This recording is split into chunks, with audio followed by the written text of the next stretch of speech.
Hoi there, Ome, and welcome back to the Hard Knocks Sorority Podcast, a Shadowrun 4th Edition actual play podcast. Jander on over here and take a listen to episode 28, in which the team makes their getaway following their extremely successful and well-executed rescue mission. Getaway.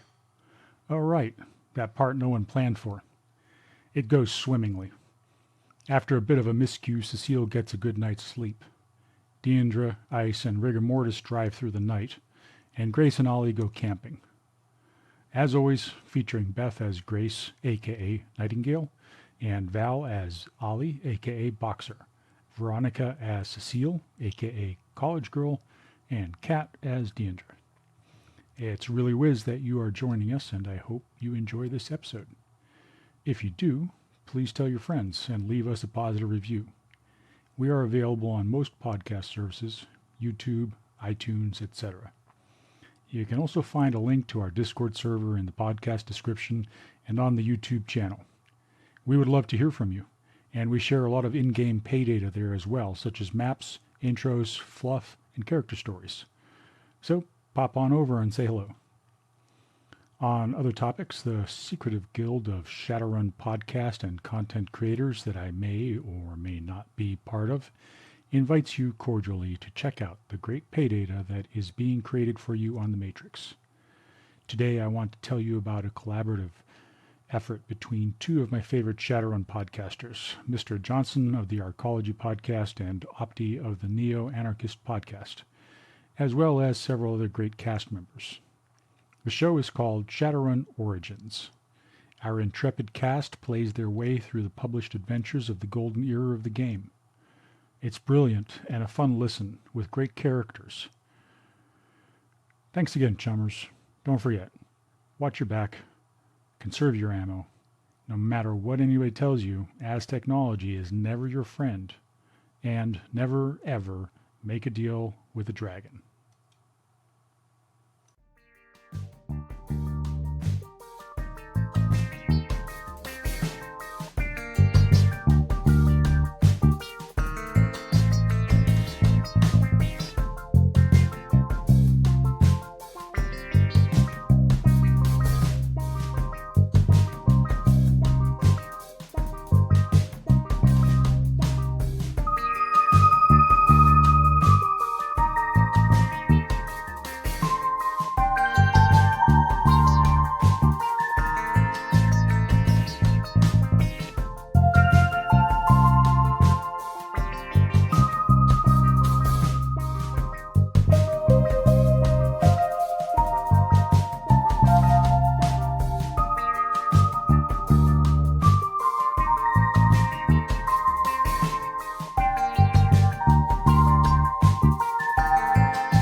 The rest of you on the roof are see all of this happen. What are you guys doing now? Cecile is going. Well, one, she's dropped concentration on the spell, and she is heading down the ladder. All right, Grace, what are you doing? So they just got him over the wall, right? Yep. That's what I got. Over the wall onto the motorcycle, and the motorcycle is taken off. Well, obviously, I want to set this poor bastard down gently. That, I don't want to break his neck. Yeah, preferably not. I know how squishy metahumans are. If I drop him, he may, fall into 1,000 pieces, and that's not good. He may suddenly become pulp. And, you set him down and drop the spell. Yeah. And after that, it's, I think that's our sign. We should probably get the heck out of here. Cecile is already going down the ladder. Oh. Yeah, as you say that, you look around, you just see Cecile's head disappear below the wall. Grace, I need your help. Gather up the netting. I'm going to make sure that he... Don't look at me like that. I'm not going to kill him. Doesn't bother us. Oh, okay. And then Grace promptly does gather up the chameleon netting, I believe it was, with her telekinesis, psychokinesis. She sights in near the guard, aiming. Would there be a computer or anything within it? Something on the desk she could shoot at dramatically. Yep. If not, I'll settle for putting a shot near his head. You could shoot at his rifle, which is still leaned against the wall, or you could shoot at the harder shot, shoot at the microphone that is on the desk. Oh, that's not happening. There's a computer screen. She'll go for the rifle. That'll make a point. All right. Wrong caliber. A shot. Let me try a different one. How about that? All right. Your rifle cracks. You feel the recoil, and through your scope, you see the round impact square on the stock of the guard's rifle. It splinters, and the rifle goes flying. And the man yelps and steps back from the rifle as he was reaching for it. One for the books. Let's go. And she doesn't. She basically does the minimum disassembly of her rifle that she can to stoke it in the case. Puts it back in the case.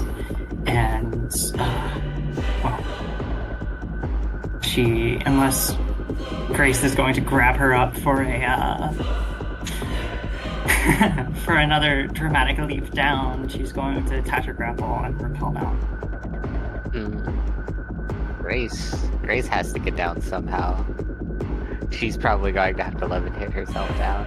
Or, yeah, levitate. I'm just imagining Grace, tries to levitate herself, just passes out. Well, she can stay near the cat. Let's see what happens. Why don't we? Oh boy. She can't pass out, but it could be bad. No, she's good. Barely. Not barely. It's basically guaranteed I'll roll a 2 or more. There's a chance. The firemen slide down the ladder, and Grace, you come floating down after her. Cecile is just getting into the van as you get down there. She's taking shotgun seat. Who's driving? Oh, obviously Boxer is driving. Boxer's driving. All right, Boxer, how are you leaving the scene? Where are they parked? You guys are parked in an alleyway behind the building that you were on overlooking the prison. And when I say how are you leaving the scene, how are you driving? Are you acting trying to drive normally? Are you trying to get the hell out of there as fast as possible? She's gonna blend in with the other cars. They don't know that there's a van. They've got a bit of room.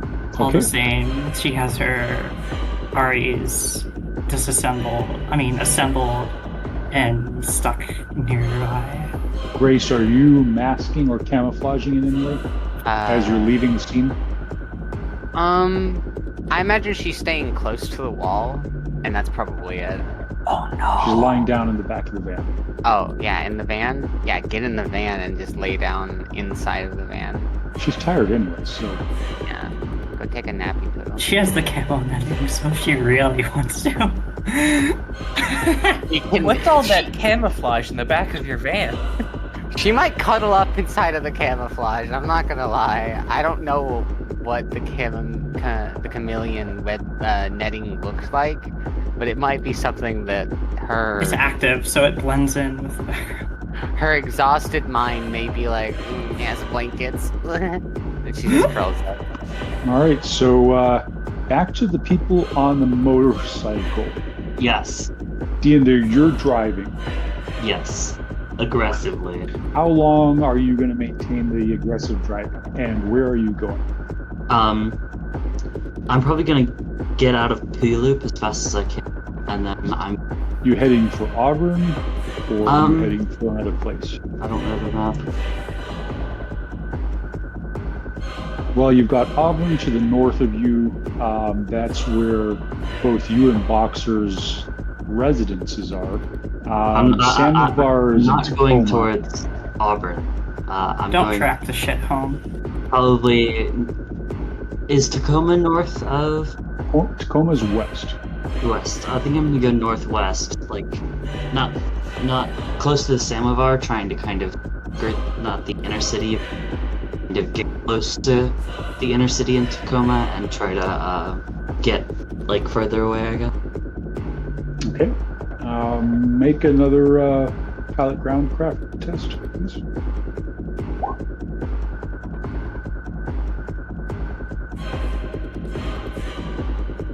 All right, nice. You're keeping the motorcycle upright and weaving through traffic, taking calculated risks, and really just getting the hell out of Dodge rather efficiently at this point. Out of the corner of your eye, you see Ice, or rather Rigor Mortis, sitting in the sidecar, both holding on with both hands for dear life, and at the same time staring at Ice in a shocked manner, as if he just can't look away.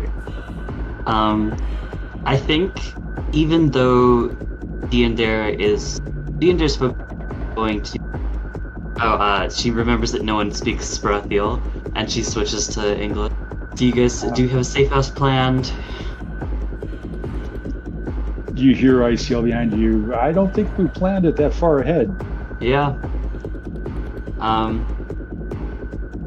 don't think Terraslar would be a good decision, so I kind of pull my comlink off of the like handlebars of my bike right at. I'm not throwing it at Rigor Mortis, I'm just like putting it in the sidecar and going, contact the group. I show him who to contact. Let's get a beat on where we're going. Rigor Mortis is looking at your comlink like it's, like you might have thrown a grenade in his lap or something. He obviously does not know what to do with it. Wait. Rigor Mortis or Ice? Rigor Mortis. This makes I perfect thought, sense. didn't Deander say that she dropped the yeah, to Rigor Mortis. Yeah. Rigor Mortis is just looking at the thing like it's somebody who was if you had traveled back to the 70s and handed them an iPhone. What the fuck? I mean, Deander's phone is probably not old enough for that, but her comlink's not that new. If he's been in the can since the 40s, right? Yeah, since the 50s. So he's only been in there for 20 years. Deander's comlink is probably 10 years old. He hands it to Ice, who you're sort of certain probably has just as much ability to use it as Rigor Mortis. Now, Deandra, do you pull over to the side of the road before you start texting? Can Ice reach the handlebars of the bike sitting? Yeah, I guess if you could communicate that to him. I think Deander just sighs and grabs one of his hands, holds it forward and puts it on the handlebars and says, "Keep her straight," and then grabs her comlink and starts texting. Okay, so let's see. Ice does not have a pilot groundcraft skill, so he has to default. Oh. Dude doesn't know how to drive. Reaction. Can I leadership and attempt to teach him how to drive on? Just on the fly? Yeah. While texting. Yep. Sure. So, what's your leadership? What actions do you take for leadership to? I think I'm just gonna start saying what like Deander would do while driving, like simple stuff like keep your eye. Okay. So you're basically yelling at him, keep it straight and turn left here and look out for that vehicle and accelerate through the green That light. was exactly what almost made me crash. All right, so he's going to default, which is reaction, which is actually not his worst attribute. I would hope not.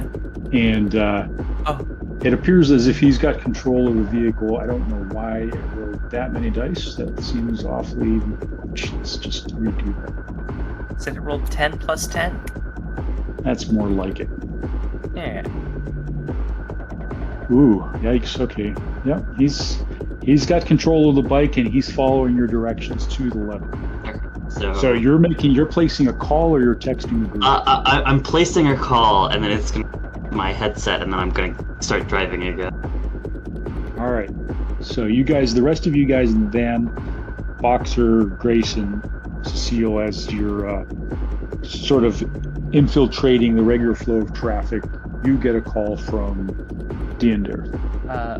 Cecile's going to immediately answer, probably about the same time as Boxer, and put it on the speakers in the van. Diender says, as soon as the phone picks up, we have a safe house picked out, or are we just on the... Do we have a safe house picked out yet, or are we just on the fly? I think that's what she's saying. I hope that's what it comes across. That's what you said. Boxer? No. Mine. That's once compromised.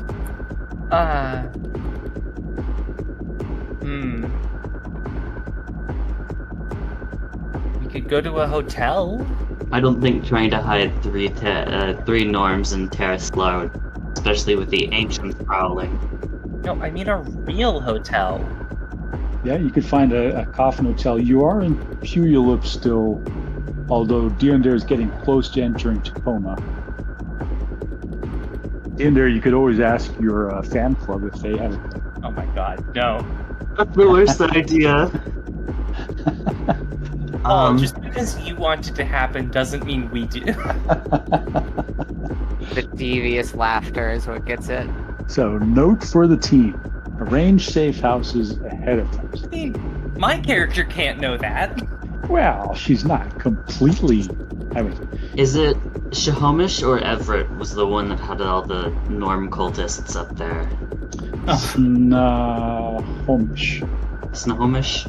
I think I wouldn't like turn around while driving. Hey Ice, the three of us Hey Ice, you think you can get the three of us into a Snohomish hotel for a few days? Yeah, I could flip the try. grid. I mean, I haven't been in Seattle in 20 years. Well, you've probably been gone shorter than I have, so. All right, well, let's cut up through Renton and see. Here's the thing, here's three choices we have. To get up to Snohomish, we can cut through downtown, risky, Bellevue, also risky, or Redmond, also risky, and all for different reasons. The Redmond Barrens is the lawless place. If we go through there, we won't have to worry about the law, but we'll have to worry about whatever gangs turf we're crossing. I'll take my bet with gangs. Let's go. All right. He doesn't sound real certain. Boxer, where are we going? I'm not sure. Great. What rating Headjammer did we have? 6. I literally got the best that money could buy. All right. He was like, "Not today, Satan." Aw. All right. Sorry, Paul. I like, Paul, how you called us paranoid for having the head jammer, and then also put a Cortex bomb on the person. I mean, if we weren't learning, you gotta make sure we learn our lesson. I wanted to see if you were really paying attention. I mean, we could go camping. Do y'all So want to you- go in the middle of Delaware with me? We're either going... Actually, did we hear the Diender's clan doing what Diender's doing? Unless Diender hung up. I haven't hung up yet because I'm busy. So it sounds like you're headed for Snohomish. So you've got to go all the way through. Now, metagaming slightly, I think you'd be better off not heading through Redmond. Yeah, Okay. but it would be fun.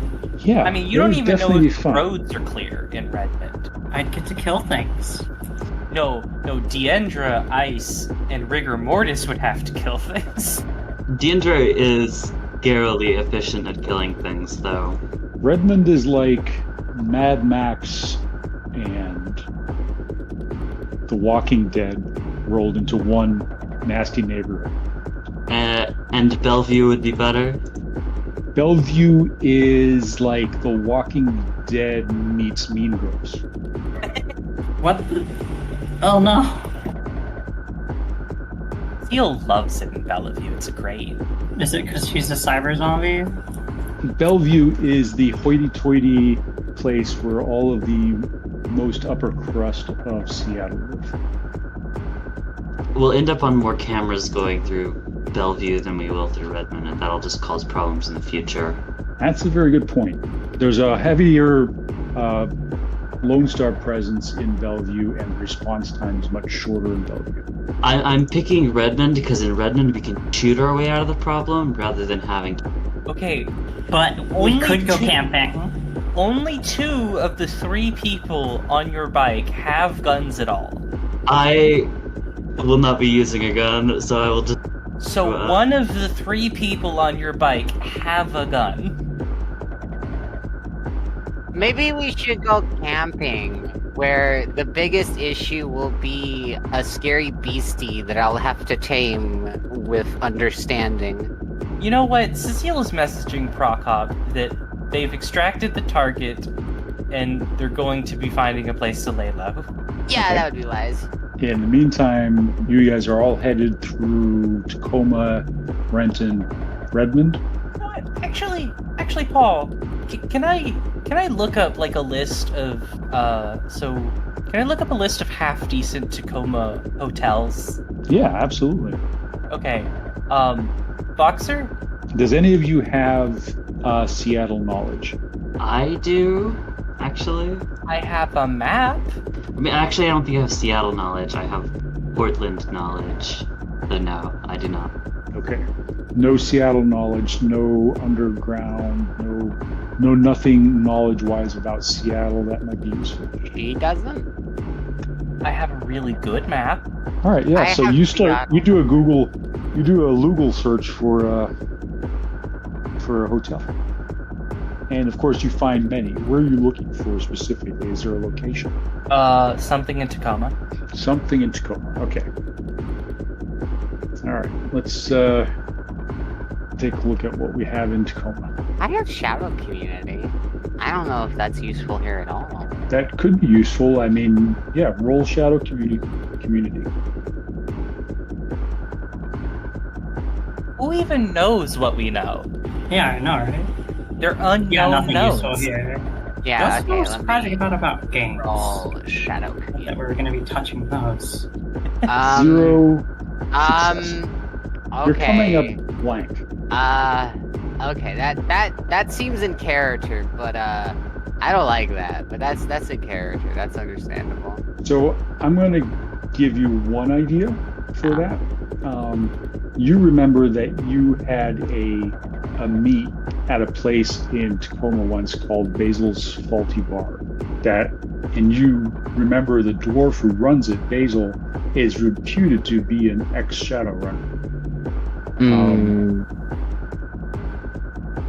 You also find,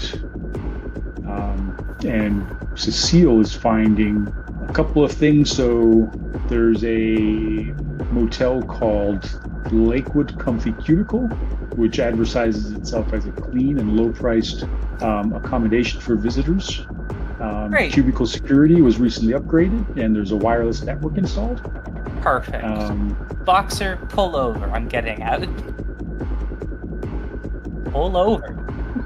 You heard, the lady. I don't know. I don't know why She's abandoning ship.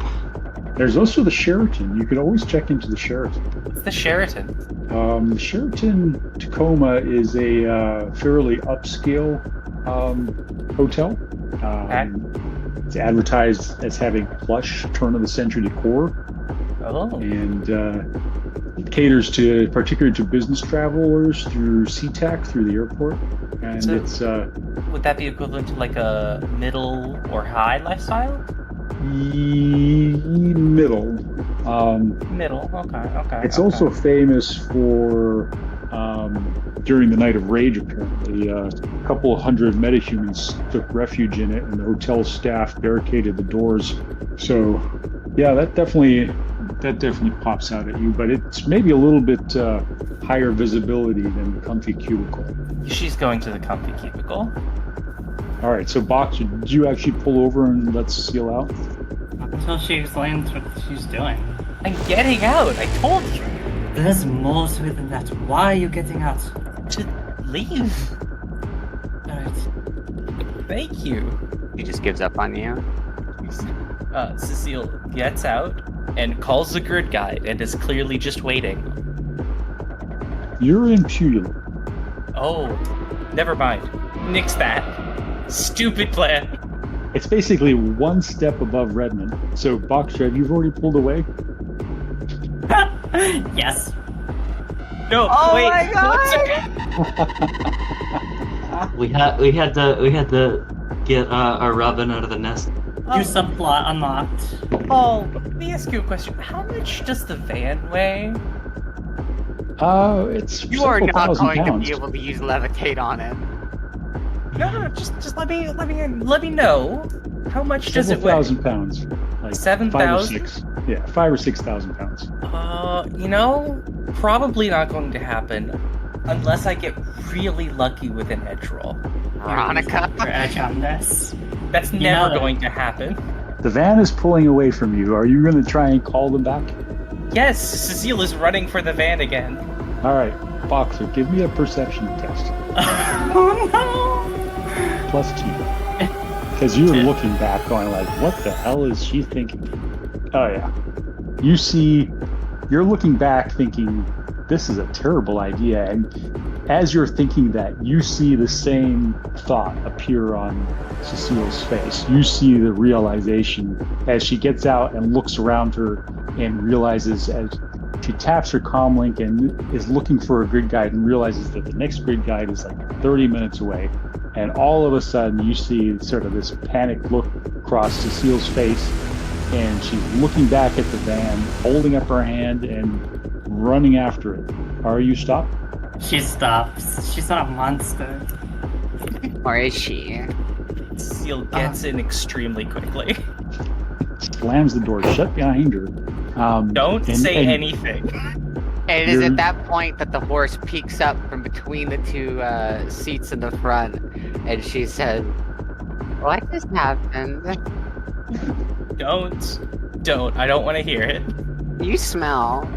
And then she just kind of like slumps away, and you hear her like thump in the back as she curls back up into her camouflage blanket bundle.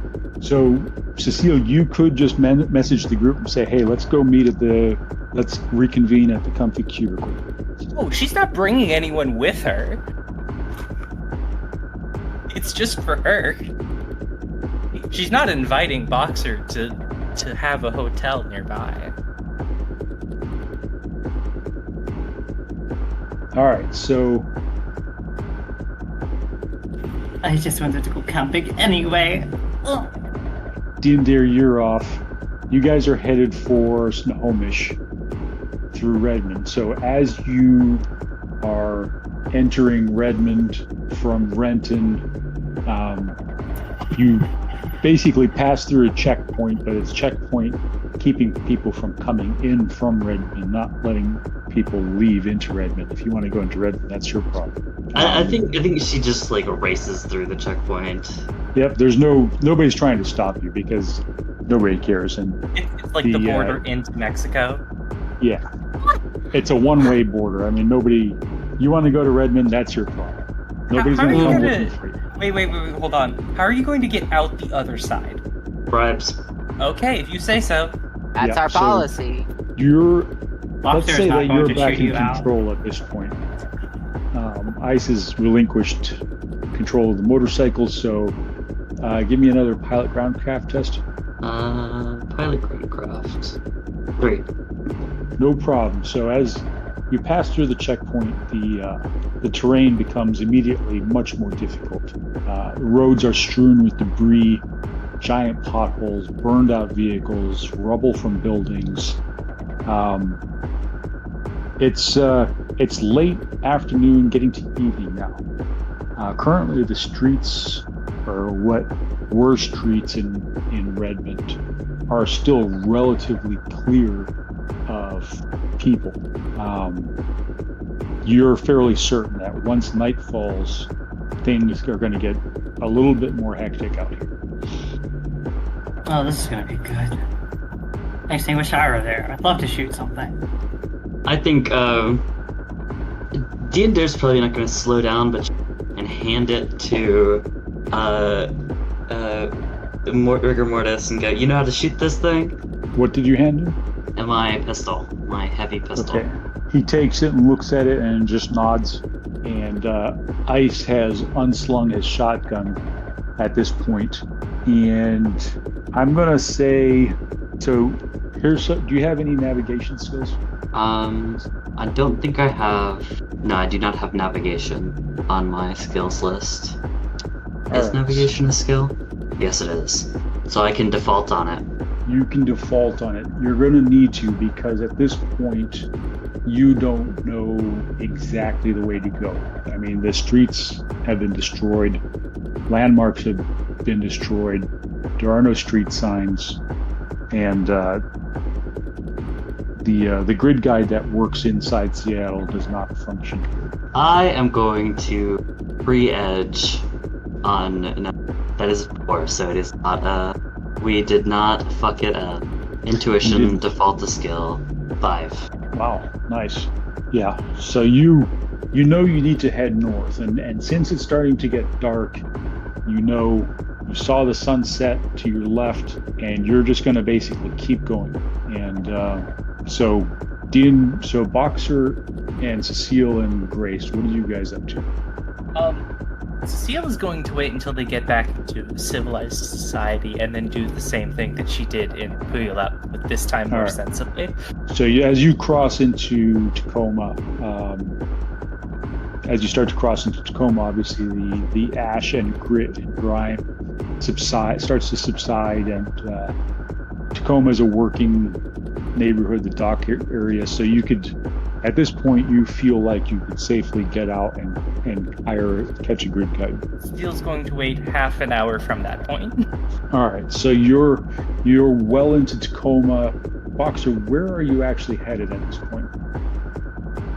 He said something about camping? You still there, Valerie? Yeah.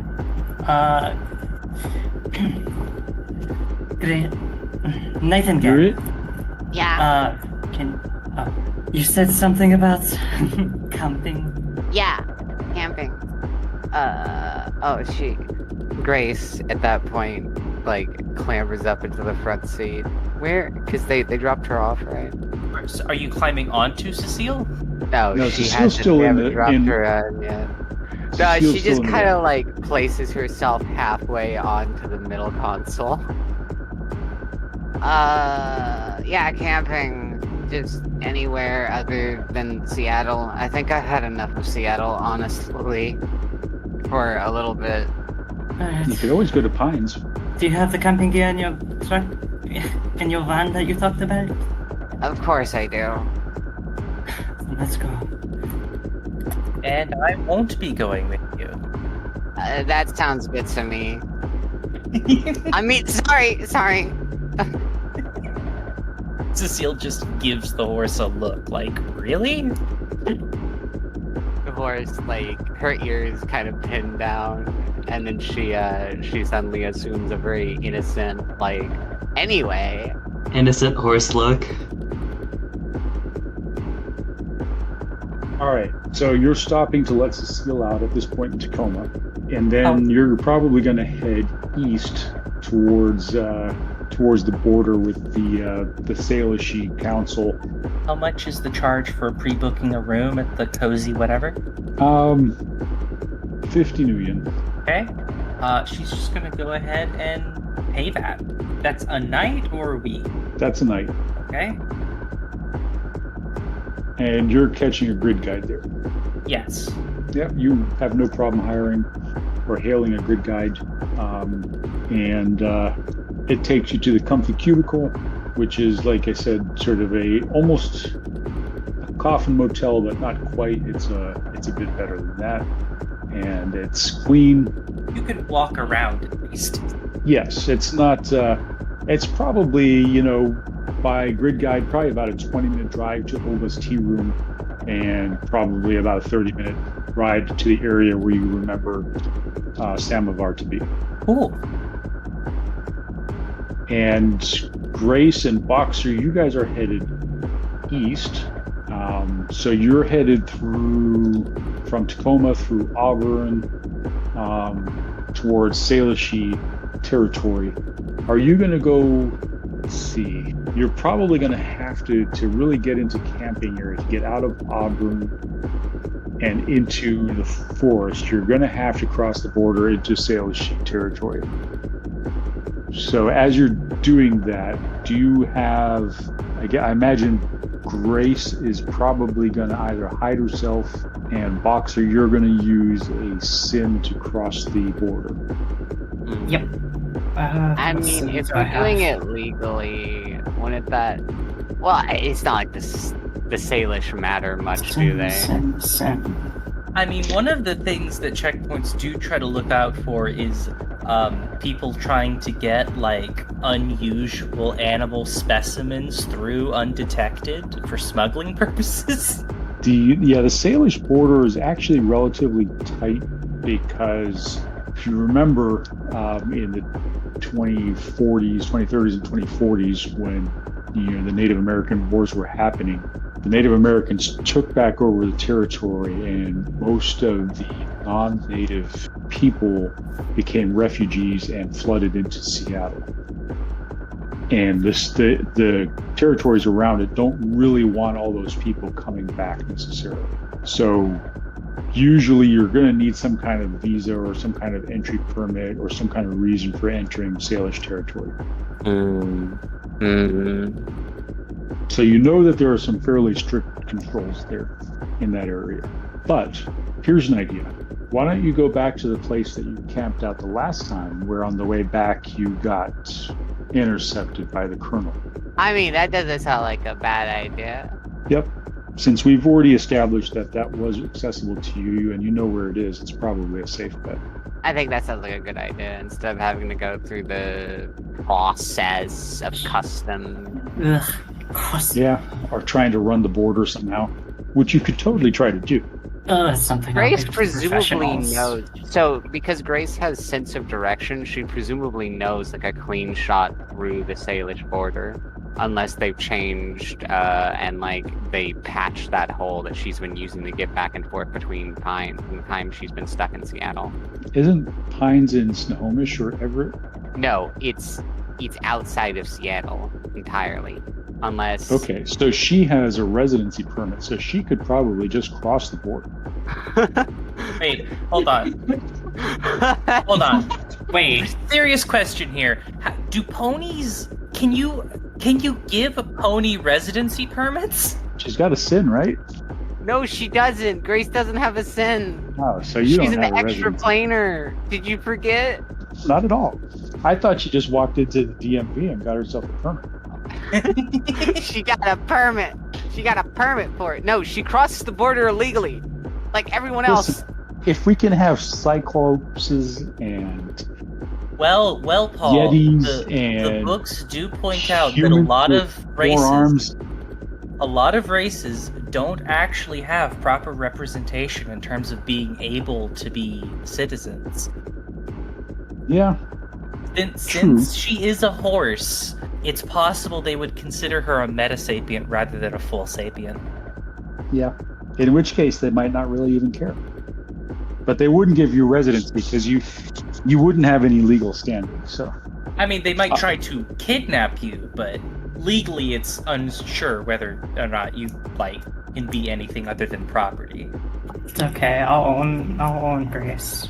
Take Wait, one hold for on. the team. I don't know for certain, but I think in Salish territory you might have more rights than in Seattle. More than likely. Almost certainly, but looking at it, hold on. They aren't free spirit accepting, which would probably be what they'd categorize Grace as if they do what she was. Though they may just be like, yeah, it looks like a unicorn, whatever. I think for the sake of continuity, you've probably been existing outside of the strictures of the law, so to speak. Yeah. The So legality you've been hours. smuggling yourself in and out. So I guess I would have to say that you do know at least one pathway where you can get in and out fairly easily. Yeah, that makes sense to me. So that would be probably, we haven't established where Pines is exactly. I just thought it was up more by Snohomish because you've got that weird racist KKK contact of yours.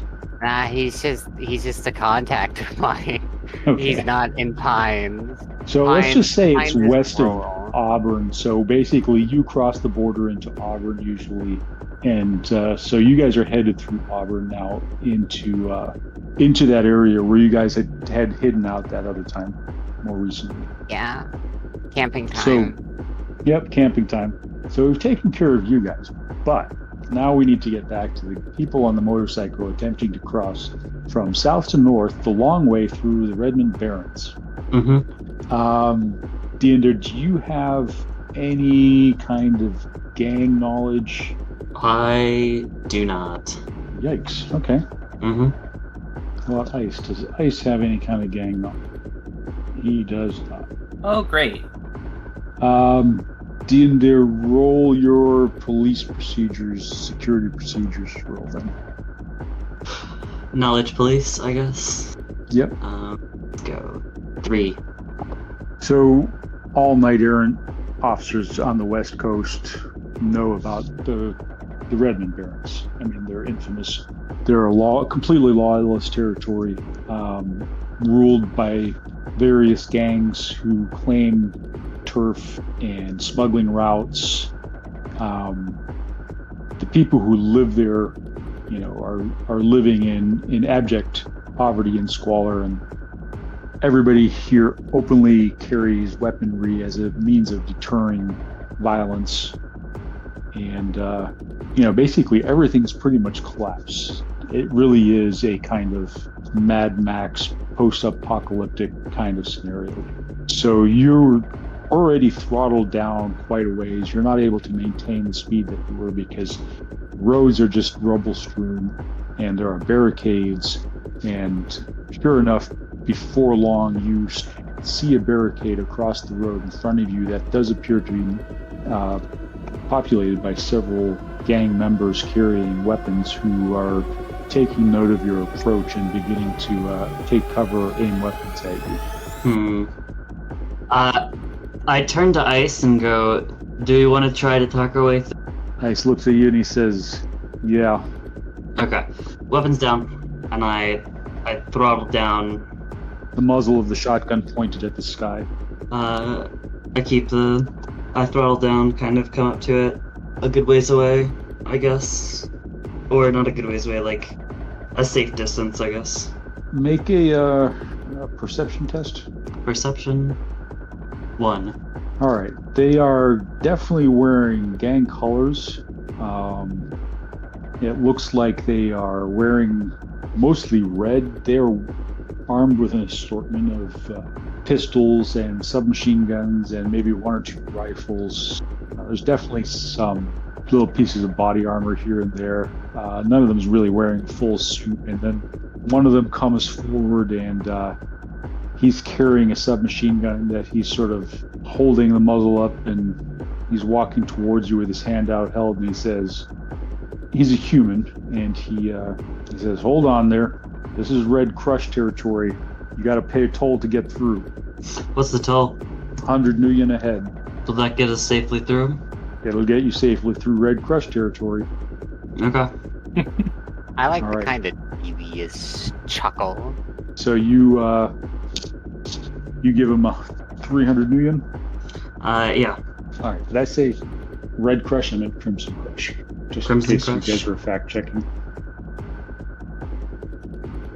They and then as he gets closer to you and he takes the cred sticks off you, he looks you up and down. You see that it's an orc, and he gets a sort of a nasty look on his face when he realizes it's an elf and 2 humans. And he says, you know what? Nah, double for humans and elves.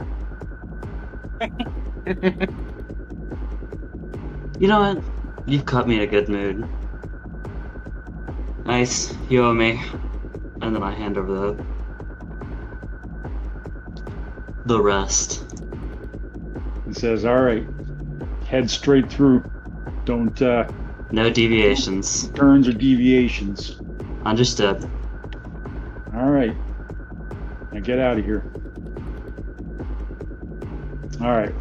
So you're going and you see more signs of gang activity, gang tags, Crimson Crush tags that you recognize. You also get the distinct sense that you're being watched, if not necessarily followed, as you pass through the derelict remains of these communities. And then, sure enough, about a half an hour later, you see another checkpoint up ahead, and they pull up. The orcs here, also wearing Crimson Crush colors, pull apart the barricades and shout obscenities and insults at you as you pass through and close it behind you. I throw some choice words back. I throw some choice words in Spirithil, like the weirdest way I can say thank you back at them. Did that come through, or am I cutting out again? Yep, no, I heard you. Okay. Yep, they don't understand what you're saying, and you can still hear them hollering and hooting behind you as you leave. And it's getting sort of dark now, and your headlights you really got to start to slow down because there's a lot of debris in the road. And Ice says, I wonder whether we should find a place to hole up in here. We're gonna run into something nasty in the dark. Well, you spot somewhere to hold up, let me know. And we continue. All right, you keep going, and you realize that you're really starting to slow down now, and it's gotten dark. There are no street lights. You're navigating solely by the light of your headlamp. And give me a pilot groundcraft test. Pilot groundcraft. Yep. And then just a straight edge roll as you're smoothly guiding the motorcycle through smoothly but slowly guiding the motorcycle through the debris-strewn roads. 2. All right. You, at the last second, as you're weaving through some old metal debris that's lying on the ground, you spot what appears to be some kind of caltrop strip or puncture strip lying across the road in front of you. So there's somebody's laid something across the road that's designed to puncture your tires. Is it like all the way across the road, or can I avoid it? It's all the way across the road. Okay. I kind of slow down and I go, Ice, caltrops, stop, lift, carry on. Says Frag. All right. As soon as you stop, he gets off and starts walking towards he's got his shotgun out leveled, starts walking towards that, and a bunch of lights come on all around you. And you see that there are about a dozen metahumans, mostly orcs and trolls, but also a few dwarves and humans surrounding you. They're armed, not very heavily. Some of them have guns, have firearms. Others are just carrying, rusted bits of metal or machetes or something like that. And as Ice stops, a dwarf walks out of the sunlight towards him down the road. He's holding an SMG in his hand, and he's holding up his hand and he says, "Hang on there, strangers. This is Rusted Stiletto's territory. What's your business?" Passing through. Passing through, huh? Mm-hmm. Middle of the night through the Redmond Barrens. It's a little bit of an emergency. Family one. I see. Well, we could probably help you out with it if you wanted to pay for the help. I think Diandere pauses for a second and is like, well, what's your fee?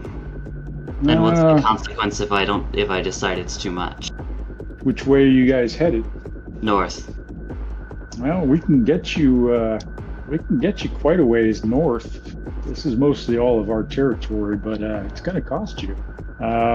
He looks at you guys. He says, "That's a pretty nice bike you guys are riding. Mm-hmm. Wonder if you might be willing to part with that in exchange for free passage." It's not on the table. All right. Well, what about the skinny guy in the sidecar? We'll take him. Talking about my brother? That's the reason I'm dragging his ass across a... So you guys are on the run, huh? I guess you could say that. Obviously looking at the jumpsuit that rigor mortis is still wearing. And at the mention of taking rigor mortis, the shotgun in Ice's hand has started to track lower down towards them. And the dwarf sort of grins. Back up. Don't get us all killed for no reason. You'll have to agree with my cousin. He's a little... No, it's all right. We understand. This is a bit of a tense situation. All right. Well, I'll make you a deal. Seeing how you guys are being nice and respectful here. What do you say, lads? He looks at the rest of the gang around him. How about 1,200 Nuyen, safe passage through our territory? Ice looks at you and he says, I'll pay this one. Good. Does your territory take us to Snohomish? Or do you have to go through someone else? You guys aren't going to Snohomish. Yes, we are going to Snohomish. Are we headed in the wrong direction? Kind of Humanist Poly Club creeps? Well, I can't say what crowd my siblings are running with now, but... Well, obviously you're not. You're a freaking dandelion eater. No offense. I've eaten my fair share. Yeah, well, you can always call me Halfer. I won't care either. No, we can't get you all the way to Snohomish. You're going to have to cross through some other gang's territory, but we can probably get you to the nearest checkpoint there and maybe make a bargain, although they don't really like us too much. Maybe we should try hang. Yeah, I think I can get our little band through the checkpoint. Tell you what, I have a good idea. How's For your good idea? $1,200, we'll give you a place to stay, and you can head on during daylight, which might be a little safer. I kind of look from rigor mortis to Ice. Well? Ice looks at you, he says, I don't know. They're likely to change their mind in the middle of the night. We'll do 1,200 per passage. We'll risk getting our way through night. All right. It's a little bit of an emergency. Suit yourself. They escort you along, and after a while, they just sort of fade away, and you're left back in the dark. And a little while later, you start to see the lights ahead of you that you think is probably Snohomish. You're still a little ways away from it. And give me another edge test, please. I have so many fucking windows open. It's not even funny. 1. All right. You make your way without further interruption. Every now and then you see a checkpoint or some kind of roadblock, or you see a fire burning, some figures around it, but for the most part you get left alone before you reach the crossing to Snohomish. And at the crossing to Snohomish, you see that there's basically been a rubble piled up as like a makeshift barricade, and it's manned by what looks like humans in some kind of uniform carrying guns. Do I recognize their uniform? No. Well, actually, yeah. What can you roll? Let's just do your knight errant knowledge again. 2. All right. You think you recognize the badge, and it's a private security company that you think may be associated with some of that humanist type. There have been rumors about that badge, you think, and they are active mostly up here in Snohomish and Everett. Okay, Ice, you're up to bat. You know the story, right? Yeah. I'll take care of this one. Stupid fraggers. All right, they step into the road and hold up their hand as as you approach in a motorcycle. They're wearing a dark blue uniform that blends into the night, and they're carrying shotguns and SMGs. And the man steps towards you and says, "What's your business in Snohomish, this passing out of Redmond at this time of night?" Ice gets up and walks over to him and sort of holds out his hands, and you see that he makes some kind of gesture with his hand. Maybe it's a sign or something. And for a minute, nothing happens, and then the man seems to nod and says, "I haven't seen that one for a while. You're not from around here, are you?" And they get into a little bit of a conversation, talk back and forth, and then Ice comes back and says, "All right, let's roll." You pass through the checkpoint without further ado. Ice says, the guy at the checkpoint recommended a place called the Briar Hotel. Sounds like a good place to lay low for a few days. All right. Well, this is he gives you the address, and you type it into your comlink, and you get directions to it. And when you get there, you realize the guy's probably been either Ice misheard him, or the guy's played some kind of a practical joke on you, or setting you up, because this old 18th, 20th, or 19th, 20th century architecture building standing there has clearly been abandoned. It's dark. There may be one or two flickering lights, as if there's somebody squatting in there who's warming themselves with an open fire. But it doesn't. Think of the Bates Motel, and then think of the Bates Motel abandoned. So, Ice, do you want to call this your fault or mine? Ice just curves his fragging son of a fragging. Now we should go back and kill him. I don't know. Do you have a better idea?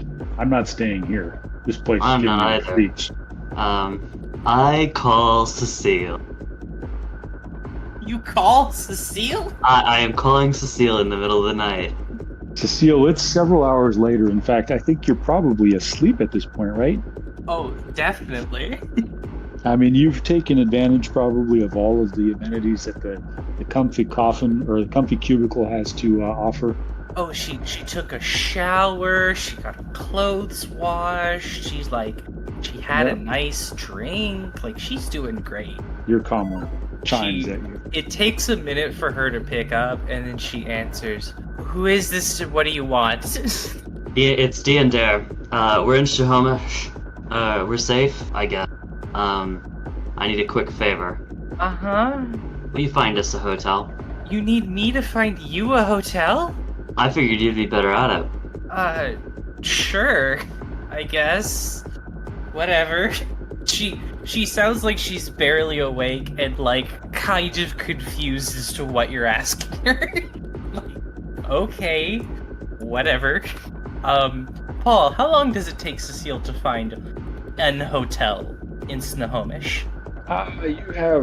You find you type Snohomish Hotel and you come up with a place instantly. So there's a place called Cocoon on 1st Street and Avenue C. Supposedly it's like a coffin motel kind of thing. Has fairly good reviews.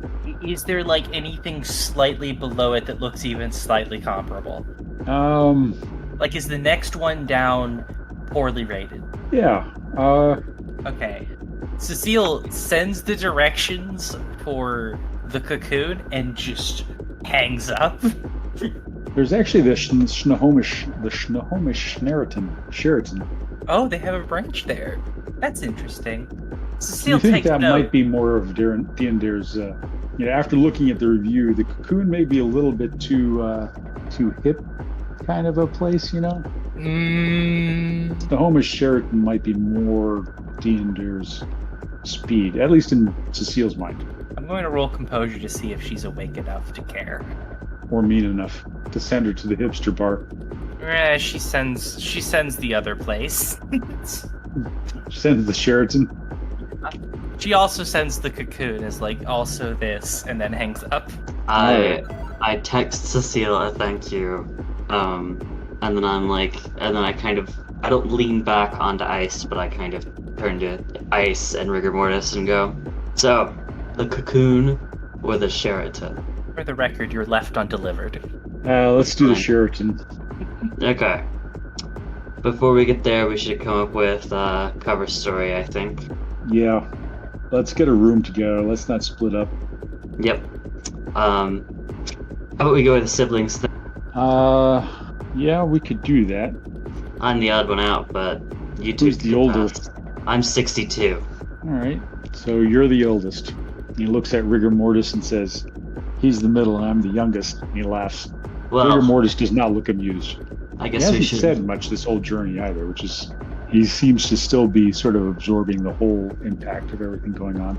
Oh, I am absolutely certain that rigor mortis is just like it can't process anything. Like 20 years in jail and suddenly you're just in the outside world and it's totally different. And driving through the Redmond Barrens in the middle of the night. Like, So, Please names. take me back. The world is too big. How about Morty, Ivan? I'll be Ice. Ice works, I guess. He looks at rigor mortis and you'll be Morty. Rigor mortis just sort of shrugs. Morty. All right, let's do this. Sounds good. Paul, can I make a memory test? Do you think 2 is enough for Cecile to actually remind Deandra that she needs to buy clothes for rigor mortis? Yeah, in Cecile's state at the moment, she's already asleep. Okay. So she remembers it as like, what the fuck ever? Yep. No, I should roll memory for Deandra to see if she remembers. I think Dinder should probably roll because I think having been an ex-law enforcement officer, if you saw somebody running around the streets in what's obviously a prison uniform, it would catch your attention. Yeah. Dinder's no dummy, so as you guys are having this conversation, you're looking at rigor mortis, or Morty as you're going to call him, and you think, yeah, we got to do something about that. Hey, Morty, is my duffel still in the sidecar? Oh, yeah. Right here. Good thing I wore my baggy clothes today. He looks puzzled. There's probably like a trench coat in there. I don't know if it probably won't fit rigor mortis, but he opens up the duffel and starts poking through it, pulls out the trench coat. He's a fairly small guy. He's probably, close to like 1.65 meters and pretty Might thin. be a little long, but it'll cover it up just fine. Yep. Exactly. It'll be big and baggy on him. So he pulls it out and looks at it and says, "Yeah, that'll do," and sort of wraps himself up in it and stashes the pistol that you handed him inside of the coat. No stains. I'll get you some new clothes tomorrow. Whiz indeed. Now, the Sheraton? off to the Sheraton. Let's do this. And we take All off, right. I guess. You take it. You get to the Sheraton. It's a pretty rundown place. Half of the letters in the name aren't lit up in the night, and the clerk at the front desk, sort of doesn't barely even look up at you as you come in, and he collects some money from you and signs you into a room, passes you a key card, and basically goes back to watching the Trid without a second glance. I peek at what Trid he's watching. It's a lame knockoff of what was that show with the orc barbarian? Oh, I know what you mean. Yeah. Conan? No. That's even older. This was it was pretty popular a couple of years ago, but this is sort of a weak knockoff of it. The reboot that went straight to DVD. Yep, went straight to Snohomish. You've been banished to Snohomish. That's the ultimate punishment, isn't it? Snohomish Not going eyes. to Brazil or It's hell. it's almost as bad as Brazil. What happened to Brazil in Shadowrun? It got pretty bad. Amazonia. It turned into Amazonia, and I think there's a dragon, and a lot of bad things happened. There's a dragon, that's all you had to say. Run Amazonia. Amazonia, didn't they fight a war against the Azis? Didn't everyone fight a war against the Azis at some point? If you look hard enough at the history books, yeah. Amazonia is full of awakened paranormal plants and animals that are really nasty. Sounds like my kind of place. She says no. Please, horse, don't do this. All right, we're going to wrap up there for the night. I think that's a pretty good stopping point.